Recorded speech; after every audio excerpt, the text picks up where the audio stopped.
Hello everyone, Argsy here. Welcome along to another video for Farming Simulator 25. In this video we're going to take a look at my top 10 tips for new players to Farming Simulator 25. You might have some experience in previous versions of the game, but we are focusing on things that are relevant here for FS25. They might be things that worked in previous games, but let's just focus on what we've got here for this one. Now, before we dive into these, I'd just like to say a huge thank you to G-Portal Gaming Servers for sponsoring today's video, and we'll have a little bit more from them a little bit later on. But first, let's go and take a look at our first few tips. So these are in no particular order, but my first tip relates to starting out in a new game. Now obviously when you go in here and choose your slot, you've got options, being a new farmer, farm manager, and start from scratch. Now it's important that you do understand the differences for these. Obviously new farmer, you do start out with a farmland, if you want to or not. That's a new feature for FS25. But you can also adjust your money, and that is also another new feature. And if you want to, you can start out with a loan of up to $1 million. The economic difficulty can be changed later on. Now my suggestion would be to start out a new farmer. Start out with the most money you can without a loan and on easy, just to make things a little bit easier. Of course there is the option for the guided intro tour to follow as well, but we're just going to jump in here under new farmer and have a look at that. Now of course once you've started the game with your $1 million, we can take a look at the map and the land that is owned, and you're under no obligation at all to keep any of that land. So you could sell that if you wanted to, make a little bit more money or add a little bit more money to the coffers. You can't sell the farm very easily. You've got to go through and sell all of the placeables that are on there, the silos and things like that. And even once you've done that, the farmhouse restricts you selling that. But you can of course come down to this tab into the vehicles, and you can go through and sell all the vehicles. And basically you're starting from scratch with no equipment, no farm except for a farmyard. But it gives you the choice of playing wherever you want to. So if you wanted to go in and buy one of the biggest fields on the map and start out, say up here or something like that, then that is now an option, because you've got a whole lot more money. Field 77, there's $400,000. But you've still got $1.1 million to start off with whatever equipment you want. So there we go. First tip, when you're starting out on New Farmer, you don't have to stay exactly where you are. And speaking of equipment, that takes us into tip number 2. So tip number 2 is to choose a farm style to focus on first before diversifying. So there's a number of different ways you can play. You could be focusing on crop types, you could want to harvest cereal crops or something like that. You might want to do grass work and just make silage and sell silage, sell bales or things like that. Perhaps animals are your thing. You could even look at getting into productions, and of course you could own no fields at all and just get into running around and doing contracts for other farmers. Now if you focus on one of those, then obviously the amount of equipment you need to buy is limited, and you can run through and rack up some money pretty quickly by focusing on those tasks before you then start diversifying. The risk is, as a new player, that you want to try out everything, and it does make it a little bit harder to get into the game. So my suggestion there, focus on one thing at a time and diversify as you get some more capital, get some more money, and can expand your gameplay that way. Also gives a target for something you might want to aim for. So there we go. Tip number 2, choose a farm style and focus on that first. So tip number 3 is to lease equipment rather than buying. That carries on from our previous tip of limiting the equipment that you buy. Now the options are in there. If you wanted to go and say, let's do a special harvest type, I'm going to go down to the special harvesters. We wanted to do spinach, $635,000 to buy the spinach harvester. You can plant the spinach, you can cultivate the spinach, you can have the field completely ready to be harvested. But $635,000 is a pretty steep buy. Of course you go into details and there's an option down there to lease it. $32,000, so you'd have to do the maths and make sure your field's big enough to get a return on your investment that you've put into the spinach. But that's probably a worst case scenario. There is other ways to do things, but certainly leasing equipment rather than harvesting equipment is one way to test out some of the different mods, some of the different pieces of equipment, some of the different crops, and figure out what's going to work for you. So tip number 4 is that you can buy inputs rather than producing them, so you can make a start on something. For example, if you wanted to have animals on your farm but didn't have a grass field or couldn't make silage, you can actually come down here into the store and jump in right down the very bottom. There's options there to buy some of the different things all the way down there. So bales, so if you wanted to buy make some TMR, you can go through and buy a hay bale, a silage bale and a straw bale, which is enough to make your TMR. Likewise, if you wanted to grow rice, you don't have to have the greenhouse to make saplings. You can come in there and buy them And then a new addition for FS25 is the warehouse, and in the warehouse you can come in and buy pretty much any of the production outputs. So if you wanted to start making something, perhaps you wanted to finish off one of the building projects, you don't actually have to do all the carpentry to buy the wood beams or the walls or the planks or anything like that you want. You can come in here and buy them through the warehouse. So nice little feature, nice little addition there to give you those options. Of course, there might be reasons you don't want to do that. I imagine these are going to cost you more to buy than it will to produce them, but it is one way to get your foot in the door. So our fifth tip for today is to understand the menus and disable any features that you don't want to have on. So taking a look here at the menus and coming down into game settings, you can see there, if you don't want the traffic, you can turn it off. If you want to make it harder or easier economy, you can turn that on and off. You can turn off your autosave as well, just in case you want to do some landscaping and don't want an autosave to happen at the wrong time, or perhaps something goes wrong or you just want to experiment. You can play for an hour or two, figure out if something works, and then go back to where your game save was previously. Of course, you don't have to have seasons on. You can pause them or have no seasons. You can turn off snow. You can have no crop destruction. You don't have to have field stones or require lime or have weeds. You can turn off the twister completely if you want to. So there is a whole lot of settings under here that it is important to get your head around and understand what they are. One that often catches out new players is when they have AI workers set to buy products. So if you're using an AI worker to plant a field, they will keep that seeder 100% full and they will buy seeds the whole way around there, rather than using the seed that you might have put in the planter before you started. So that is a trick for young players that often gets caught out, and I often start pretty much every game save, I start with those set to off. So tip number 5, get in there, understand what the menus are, understand what you can change and how you can control what the game will do for you.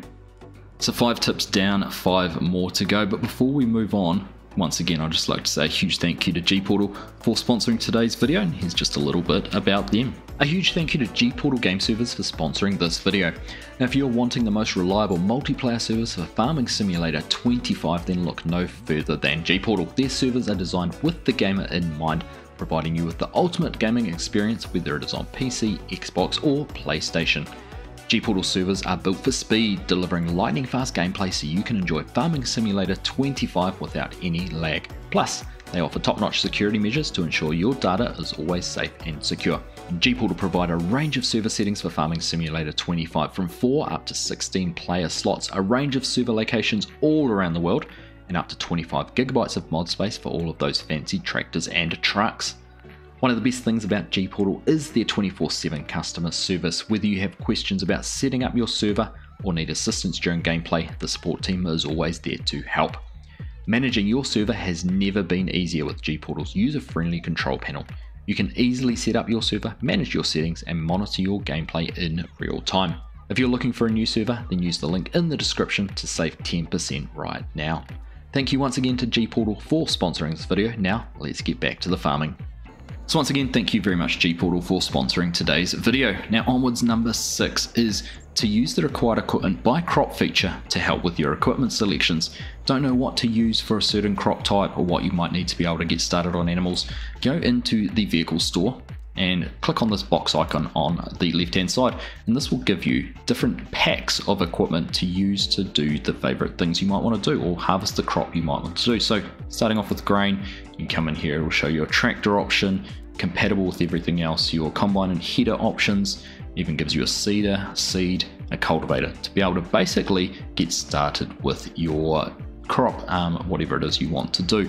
You can have a look, there's even options for sugar beet. So we've got planters there, we've got an option there for a couple of different ways to harvest, a tractor that's probably 425 horsepower, probably going to be suitably sized, 280 horsepower requirement there on the beet harvester, 180. So all of this equipment will be sized for you to do what you need to do.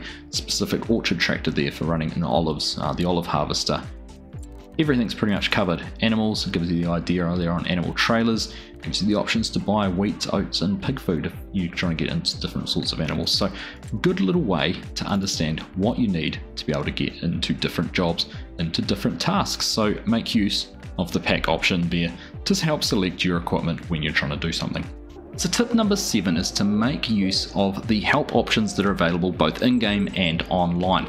So there is the Farming Simulator Academy on the Farming Simulator website, which has a huge amount of options and advice and hints and tips on how to do different things.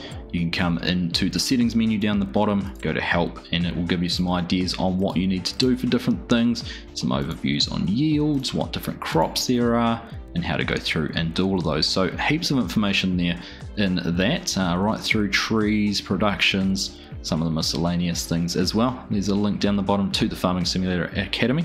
But of course, another one of the new features in FS25 is to come in here and interact with the NPCs. I'm Katie. Nice to meet you. Let me welcome you to our small town. As I just said, I'm Katie. I took over my parents' farm 4 years ago, continuing the family business after traveling the world as one does. But I'll tell you all about that another time. So what can I do for you? So there we go, you can use the NPCs for help. Now Katie is focused on animals, there is Noah who is the local lumberjack, you've got Walter and Ben up at the main farm who help you out with some suggestions there as well. David, go and talk to David at your own peril, but you make use of those help options that are available. The menu in line, there's the Farming Simulator Academy and of course the NPCs. Number 8 is contracts. Now the game does provide contracts and there are some great ways that these can be of use to you. There is a variety of contracts, a great little map here which shows you exactly where the contract's located, what equipment you might have to borrow if you're going to borrow the equipment, and tells you exactly what you're going to do. Harvesting contracts will show you both where the field is and how far away the sell point is. You might want to be a little bit more selective on where the contracts are relative to that to make your job a little bit easier.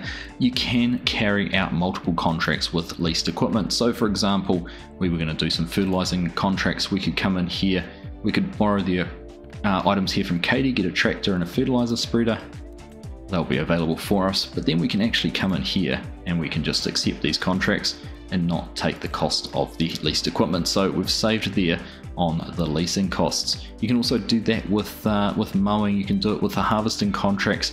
Be careful that you don't take a contract that delivers to the same location with the same crop. So if it was 2 wheat harvests that both went to the grain barge, you'd want to be a little bit more careful. But as these are 2 different crops, it's not going to get confused about which field you're delivering the crop from. So take advantage of these. It's also a fantastic way to learn how to use some of the different equipment.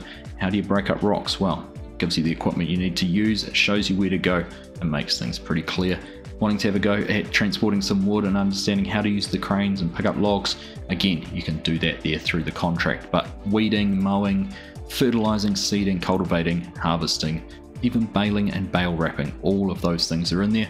So it gives you a chance to test out some of the equipment, learn your way around the map, learn out how to use the equipment, how it all works without making a mistake on your own farm. You can go and do it on someone else's. So there we go, contracts are a fantastic way to learn the ins and outs of Farming Simulator, learn the ropes of the equipment and learn your way around.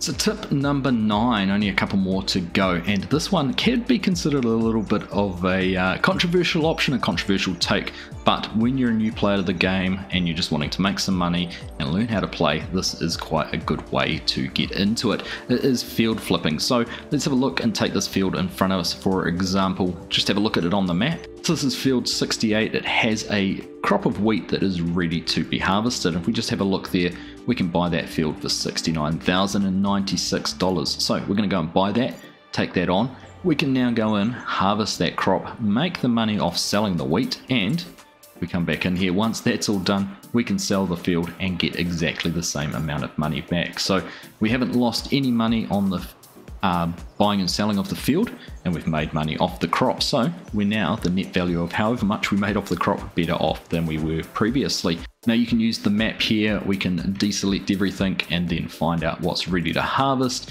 We can come in here and find out what the crops are by looking at that. So that was field number 11, for example. That's got grass. We don't have grass equipment to use for that. Field 84, also grass. There's lots of grass up here that's ready to harvest. Just find field 38 right up the top there.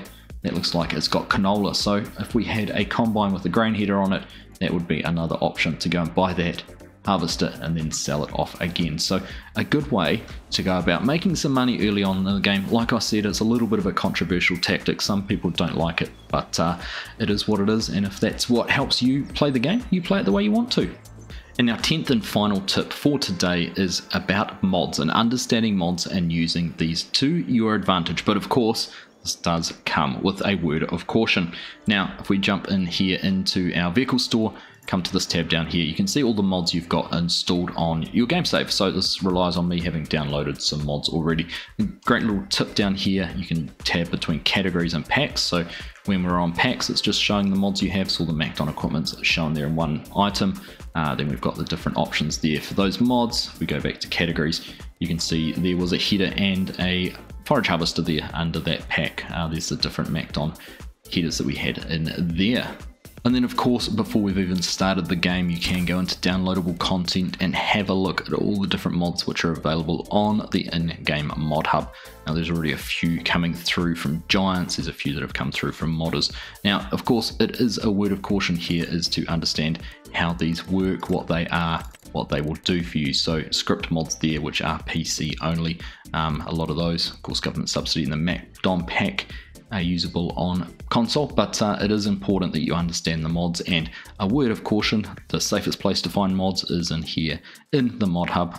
It's been tested by Giants, it works with the base game, so you're less likely to have any issues getting mods this way than you are through third-party sites. Of course that only applies to PC, but as modders get their hands on to the game and have more opportunity to create mods, you'll find that there will be some beautiful, beautiful mods and some fantastic options out there to make tasks both easier, potentially faster, potentially more fun. So keep an eye out for those, understand how they work and use them to your advantage.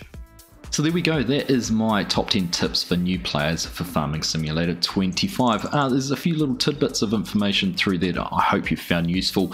I thought back to the first time that I played Farming Simulator in Farming Simulator 19 and wondered what would it have been great to have known when I first picked up the game, and I've focused on those kind of pieces of information as well as expanding on some things which are kind of relevant to FS25, things that have changed in this version of the game versus some of the previous. Now I do want to add one final tip, hint, and this applies to everyone who plays Farming Simulator, whether you're a new player or you are a veteran.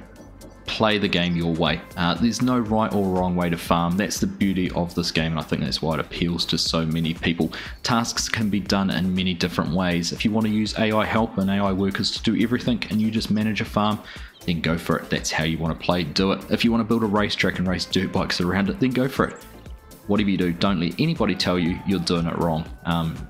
In real world, there's so many different ways to farm. Here in New Zealand, we do things significantly differently to anywhere else in the world. Other places in the world do it different to other places in the world. There is no right or wrong way. So don't let anyone tell you otherwise. Go out, enjoy the game, because at the end of the day, it is still just a game and it's there for your entertainment and enjoyment. So make the most of that. So there we go.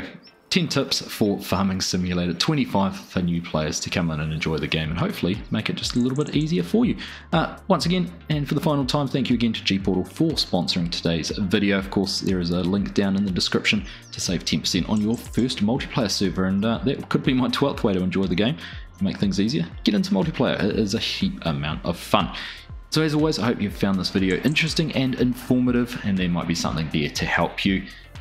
Thank you all very much for watching, and I'll catch you in the next one.